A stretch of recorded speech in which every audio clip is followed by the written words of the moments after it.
लोगों के साथ में मैं 10 ऐसे फ्रेमवर्क के बारे में बात करने वाला हूं जिससे आपकी लाइफ एक नई डायरेक्शन में आगे बढ़ेगी और आपके लाइफ में कुछ चेंज आएगा और मजा आएगा आपको।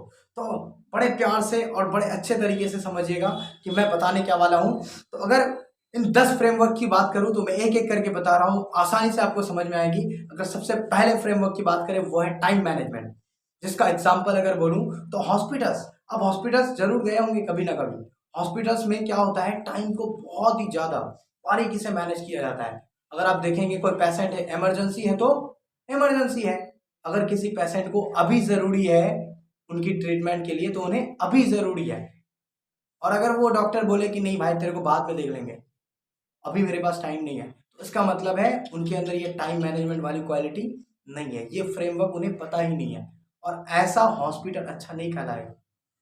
तो हमें टाइम मैनेजमेंट अगर समझना है तो ऐसे हॉस्पिटल्स को देखकर समझ सकते हैं जहां पे हर चीज को टाइम के अकॉर्डिंग सेट किया गया है, वो है टाइम मैनेजमेंट। और दूसरे की बात करें इंटरेस्टिंग तो वो है परसिस्टेंस। अगर आप इस परसिस्टेंस वाली फ्रेमवर्क को समझना चाहते हैं तो एग्जांपल है सक्सेसफुल पर्सन। ऐसे सक्सेसफुल लोग जैसे फॉर एग्जांपल आपको इलोन मस्क, बिल गेट्स, कुछ ऐसे लोग जो ऑलरेडी सक्सेसफुल है अपनी लाइफ में, उनकी लाइफ को देखकर उन्हें ऑब्जर्व करके हम सीख सकते हैं कि वो सारे लोग अपनी लाइफ में कैसे एक काम को करते हैं तो उस काम में लगातार अपने आप को आगे बढ़ा पाते हैं। ग्रोथ की लिमिटेशंस नहीं होती है, वो ग्रोथ करते ही चले आते हैं। क्या है ऐसी चीजें जो वो ऐसा करते हैं, वो है परसिस्टेंस की क्वालिटी। बट परसिस्टेंस का मतलब ये नहीं कि एक काम है और उसको 100 साल तक लगे हुए हैं एक ही तरीके से, नहीं, बल्कि परसिस्टेंस का मतलब है एक काम है जिनको कर रहे हैं, अगर उसमें फेल हो रहे हैं तो उस काम को दूसरी तरीके से कर रहे हैं, फिर से उस काम को आगे बढ़ा रहे हैं, तो उसको बोलते हैं परसिस्टेंस। लेकिन रुक नहीं रहे हैं बल्कि धीरे धीरे बस आगे बढ़ते ही चले जाते हैं, इसको बोलेंगे परसिस्टेंस। तीसरा है जिसको बोलते हैं कम्युनिकेशन स्किल। अगर इसकी मैं बात करूं तो पॉजिटिव थिंकिंग वाले बुक जिसको नेपोलियन हिल ने लिखा है, उसमें एक लाइन के अंदर सिर्फ एक लाइन के अंदर बताया गया है कि कम्युनिकेशन स्किल एक्चुअल में है क्या, जो मैं आपको बताने वाला हूं। ध्यान से सुनिएगा।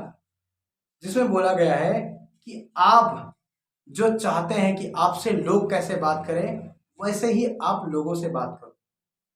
दैट मीन्स, दोबारा सुनिएगा, कि आप जैसा चाहते हैं कि आपसे कोई बात करे वैसे ही आप दूसरों से बात करो। क्या चाहते हो आप अपने लिए, कि कोई आपकी बुराई करे, आपके सामने आपके बारे में कुछ भी भला बुरा बोले? ऐसा तो बिल्कुल नहीं चाहते होंगे। तो अगर आप अपने बारे में नहीं चाहते तो वैसे ही जब आप सामने वाले पर्सन किसी भी इंसान के साथ बात करें तो आप जिस तरह से अपने बारे में चाहते हैं उस तरह से उनके साथ में बात करना है। अगर आप ऐसा करते हैं तो आपकी कम्युनिकेशन बहुत स्ट्रांग होगी। और ऐसे बहुत सारे लोग हैं, एग्जांपल्स हैं, बहुत ऐसे सक्सेसफुल लोग हैं जिनकी बातों को देखकर, जिनकी लाइफ को ऑब्जर्व करके आप समझ सकते हैं कि उनकी कम्युनिकेशन स्किल कितनी स्ट्रांग है। अब बात करेंगे चौथे पॉइंट। कम्युनिकेशन स्किल भी हो गया, अब चौथे पॉइंट की बात करते हैं। चौथा है लीडरशिप, कि आप अपने साथ में कितने लोगों के साथ में आप काम को कर पाते हैं।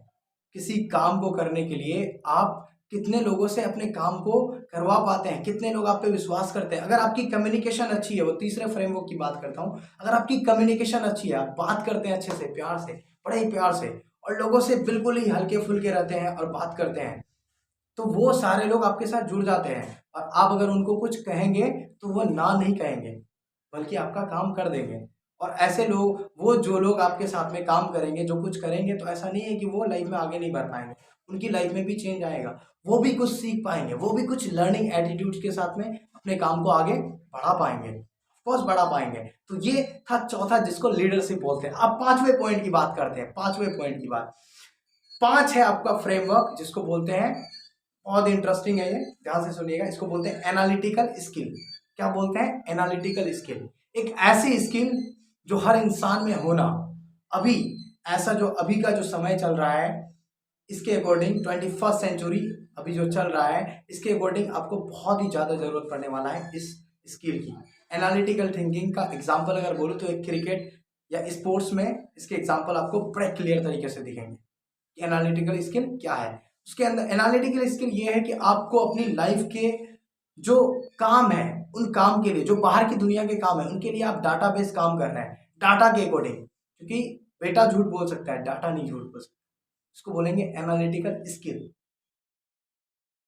एनालिटिकल स्किल जो है वो स्पोर्ट्स के अंदर आपको बड़े ही क्लियर तरीके से देखने को मिलेगा कि जैसे एक क्रिकेट के अंदर अगर विराट कोहली है जो अगर उसके कैप्टन है तो उन्हें पता है कि मुझे कौन से टाइम पर कैसी सिचुएशन के अंदर कौन से खिलाड़ी को भेजना है, कौन अभी जाएंगे और अपने खेल को खेलेंगे, किनको भेजना है किनको नहीं भेजना है, वो सारा चीज उन्हें पता है क्योंकि उनकी एनालिटिकल थिंकिंग बहुत स्ट्रांग है। उन्हें ये भी पता है कि अगर अभी इतना रन हुआ है तो आने वाले इतने ओवर के अंदर इतना रन होने वाला है, तो क्लियर है। इसको डाटाबेस बोलते हैं। सिंपल सा फंडा है कि एनालिटिकल दैट मीन्स डाटा के अकॉर्डिंग। तो बेटा झूठ बोल सकता है बट डाटा नहीं झूठ बोलेगा। ये था। अब बात करते हैं छठे फ्रेमवर्क की, बात करते हैं कि छठा फ्रेमवर्क क्या है। छठा फ्रेमवर्क, अब बात करेंगे हम लोग छठे फ्रेमवर्क की, बात करते हैं कि छठा फ्रेमवर्क क्या है। वो है डिसिप्लिन। डिसिप्लिन एक ऐसा फ्रेमवर्क, ऐसा स्किल है जो अगर आपके अंदर नहीं है तो आप जिंदगी में अपने, अगर आपको सेल्फ डिसिप्लिन नहीं है, अपने बारे में समझ नहीं है, सही से आप डिसिप्लिन नहीं हो, तो किसी भी फील्ड में आप चले जाओ आप सक्सेसफुल नहीं हो सकते। तो इसके लिए आपको डिसिप्लिन बहुत ही ज़्यादा इंपॉर्टेंट है कि आपके अंदर डिसिप्लिन होना चाहिए। और ये डिसिप्लिन अगर आप देखना चाहते हैं ना तो एग्जाम्पल सबसे ज़्यादा है वो है आर्मी के अंदर। आप आर्मी में एक कमांडो, जब कभी मूवीज में भी देखे होंगे कि इट्स माय ऑर्डर, क्या बोलते हैं, इट्स माय ऑर्डर, ये मेरा ऑर्डर है, मुझे छोड़ो, जाओ और जंग लड़ो।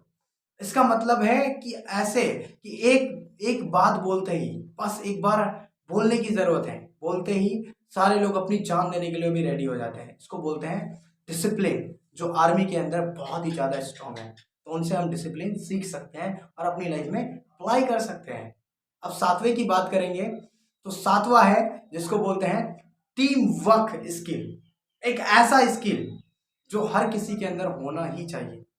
टीम वर्क स्किल एक ऐसी स्किल जिसमें आपको पता होना चाहिए आपकी टीम वर्क स्किल का मतलब है कि आपका जो टीम है, आपके साथ में जो टीम है वो कितनी स्ट्रांग है, आप उन्हें कितना दिल से शेयर करते हैं, क्या उन्हें एक्चुअल में आप जो सीख रहे होते हैं उन्हें उनसे शेयर करते हैं, क्या कुछ ऐसी चीजें हैं जो आपके अंदर भी कमी है, होता है मेरे अंदर भी कुछ कमियां हैं, हर किसी में कुछ ना कुछ कमियां हैं, क्या आप उनसे सीख रहे हैं, कुछ बता रहे हैं।